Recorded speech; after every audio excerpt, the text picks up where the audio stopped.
Hi, welcome to Fire and Steel. This is our first episode, and today we're gonna review the awesome GSO-10. GSO-10 from SurviveKnives. 15.5 inch knife with a 10-inch blade, 9.5 inch cutting edge. It's CPM 3V tool steel with partial flat grind. It's a great steel, very strong. It holds its edge very good. I've been using my knife now for a couple of months and I haven't sharpened it once. It really works. We've done some chopping tests today, which you're going to see later. It has good corrosive protection, but it's going to corrode a little bit. All you need to do really is maintain your blade. It's just wash it using WD-40, and it'll look new every time. And you might want to take off the handles once a year, maybe. Yeah. And treat it on the inside. Just to see. I don't think it's going to be a problem, but it might be. Because yours have started rusting. Yeah. You can the see seams. in the seams of the micarta. You can see some rust. I don't think it's going to be a problem though further in, but maybe it will be. But still, I mean, if you look at Guy Seiferd's videos, you can see he's left one of these blades out for a year, including winter, and he pretty much got everything off with some steel wool and some soap, and some WD-40. Fixes all. WD-40. The handles are micarta.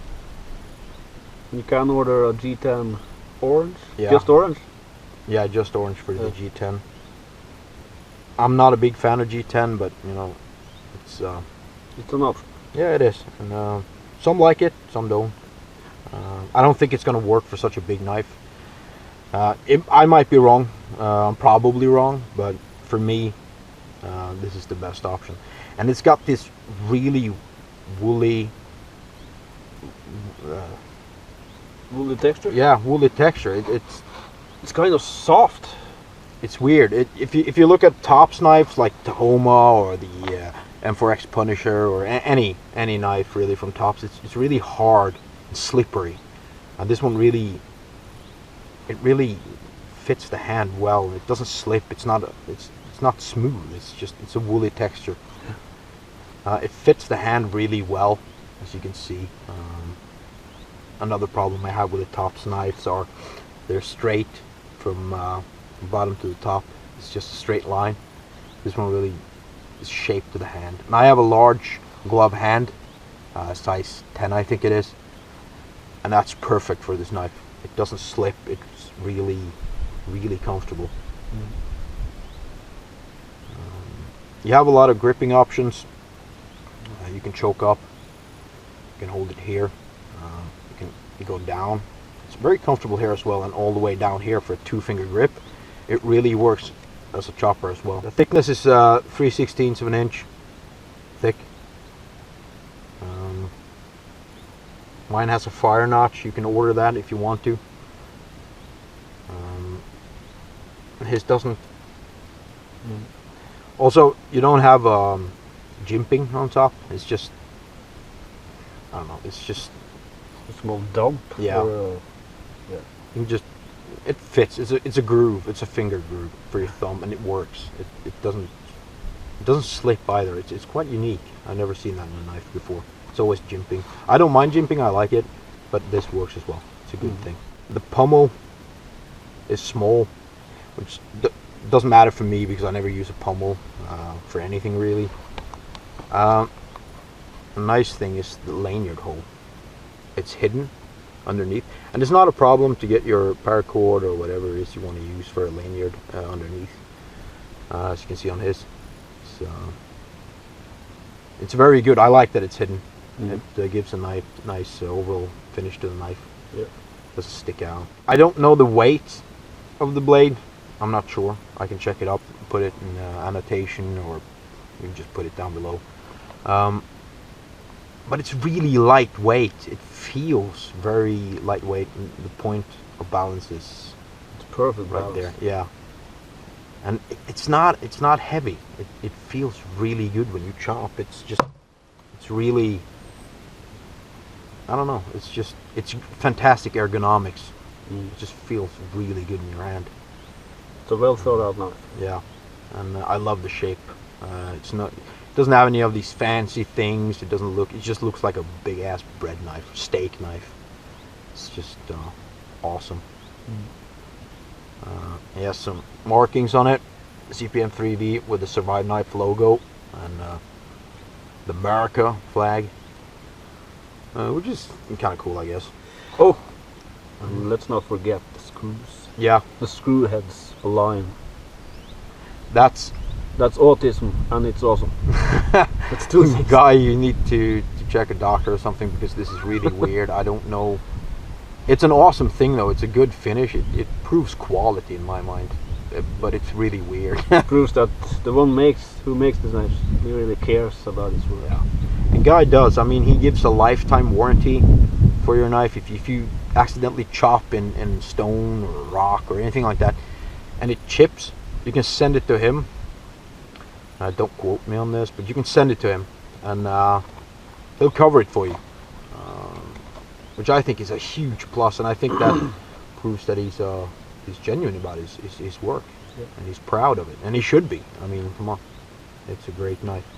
Also, he said that, you know, if your cutting task, user task, is to chop bricks and your knife break or chip or anything like that, he'll give you a new one, which I think is phenomenal. It's proof of quality. It really is. You won't hear that from a big company. No, you won't. We have the sheath. Yeah. Our sheath is made of it's a 0.093 inches thick kydex. Oh yeah. And research. It's really yeah, it's really big, but it doesn't feel big. And how it looks like a paddle oar. It's just the right size for this knife. It's lightweight. Sure. The knife is really stuck in there. You can't get it out like this. There's no way. It doesn't really have any rattle, maybe a little bit, but it's nothing really. It's really nothing. You can hear it's not enough. It's a thumb stud. You just push with your thumb, and it comes out really easy. That's a great detail, I think. It has this great water drainer running down on both sides of the knife with a weep hole at the end, which is a great finish, I think. I haven't seen that in too many Kydex sheaths. Kydex has a problem. If it's really wet outside, it's raining a lot, or for me, you know, we wade across rivers and shit like that. It can get wet. If you fall in the river, it's gonna get wet. And to dry out Kydex is really difficult. A leather is gonna dry out. Kydex doesn't. If water gets trapped somewhere in here, it's gonna stay there unless you blow it out or just yeah. So having a water drainer like this run on both sides of the sheath is a great thing. I really like that, and the weep hole at the end, so it doesn't. Yeah, it doesn't collect moisture. So because your blade is gonna rust if it lays there long enough, and I'm talking, yeah, for a day it's gonna get some rusty points. You can get that off easily. It's not a problem, but still. It's a very well made sheath. Yeah, it's No a very well question made about sheath. I don't know who makes them. It's an external company. Yeah. External. It's an external company. And which brings us over to the one Yeah. letdown on this knife. Yeah, it's and that's basically for us really. Since a lot of people don't carry big backpacks with hip belts, but we do, and I would like to carry the knife at the same time. Yeah, and we can't do that because with the clip on the original one, it brings the knife too high on the belt. So you get it upside on your side, You can't put your hip belt on because your knife will be between you and the hip belt, and that's not comfortable at all. So as you can see, the knife is really high, and his hip belt would come right here. That's not going to work. And also, if I'm not wearing a backpack and I'm going to take it out, I can't. Yeah, it's really high up, and I think I understand why. Since but it's awkward. Am I right? Yeah, you can do a cross pull. You can do that. Yeah. It's possible. For those who like it, I mean, it's not a big problem. The one plus with having the knife like this, though, is that it's comfortable there. Yeah. It really fits well to the belt, and you can run, you can walk, climb if you need to. And you don't really need to have a thigh strap or whatever. So it's, I get the point, but for us, it's not going to work. So we devised a dangler ourselves. I really like that he's put a lot of holes on it, and these long holes, because you can really felt a broad strap here to put on your thigh. I'm not a big fan of paracord around my thigh, simply because it's not that comfortable. So a strap with a clip is a lot better. It really makes it more comfortable. Overall, without rating too much, I'm gonna give this knife a 9.5 out of 10, and that half point goes on the belt clip, loop clip, whatever you want to call it. It's on the original one, simply because it puts the knife too high on the belt for us. That's all really. But if you don't really have to be a master on Kydex or anything like that to make this. No. But we're also gonna do some giveaways of these.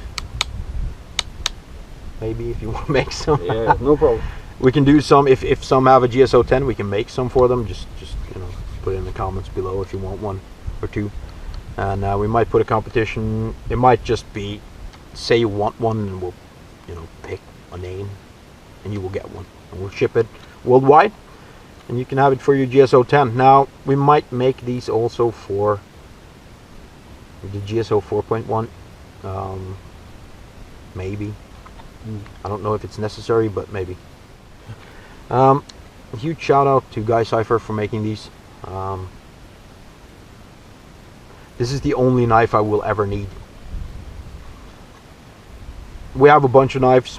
We're going to review a lot of them. Well, all of them actually, but it's gonna be hard to top this, I think. I'm gonna go into a lot of these new knives I bought with an open mind, but yeah, it really is a big favorite. It really is. As I said, we're gonna review a lot of axes too. Yeah, and we were chopping a lot before this video, and some of the axes we used, we actually prefer this one. Yeah, and these axes aren't expensive, but they're in the range of well, $100, $50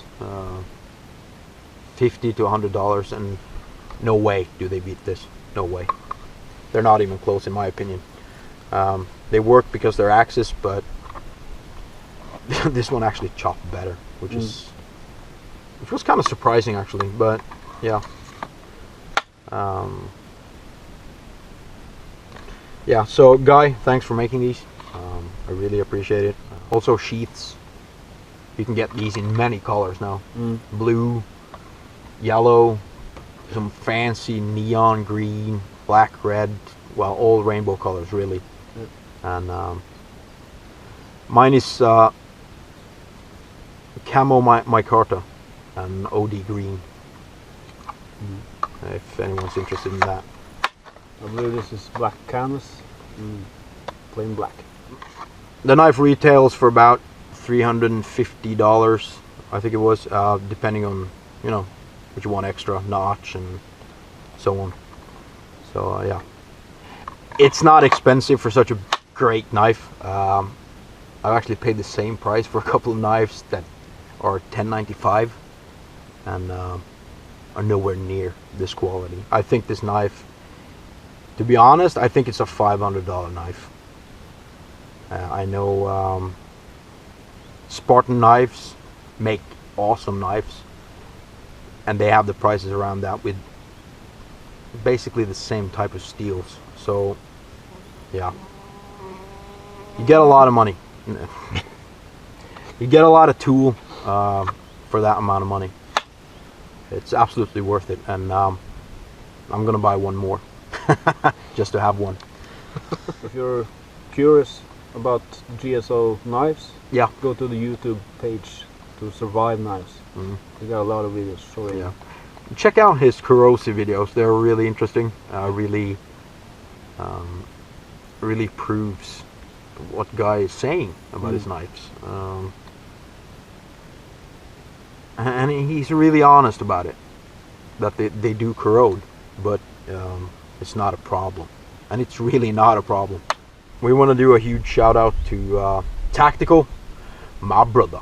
Oh yeah. It's because of you that I found out about this knife, so a huge thanks to you, my brother. And go check his channel out. We'll leave a description down below. His name is anyway Tactical. Go check him out. Oh yeah. That's all we had about the GSO-10. Yep. See you next time.